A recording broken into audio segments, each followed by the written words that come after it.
Hi, I'm Lisa. I'm on the banks of the Ganga River in Rishikesh, and I've come here to study meditation at the Shree Mahesh Heritage Meditation School. I'm a counselor at a college in Canada, and I partially came for my own personal development, but I also came to learn some skills to take back to share with the students at my college. So it's been a lot of both, a lot of personal development and also so many skills that I can take home and share with my community. I'm going to try not to cry talking about this because it's actually been kind of an emotional experience. I always cry when I talk about the big stuff, but to be in the land of Shiva while you're studying the chants and the stories of the old meditation, it just feels like the right place to come learn meditation.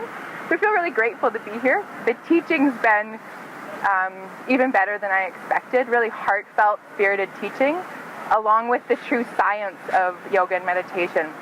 And for me, that's the perfect blend of heart and science together. So I feel like I've learned a lot. Some of the biggest things for me, I've been meditating at home for a while before coming here, but I never felt the sense of the energy connection in my body of how to sit a particular way or how a particular mudra would make the energy feel different. And after meditating every day, I think we're on day 21 or something now, I can feel the connections in my fingers when I start to meditate. I feel my body in a different way. I feel my connection to spirit in a different way. And we're not done yet. So we'll see after one more week, but I feel really glad to be here, and it's an excellent program. So namaste.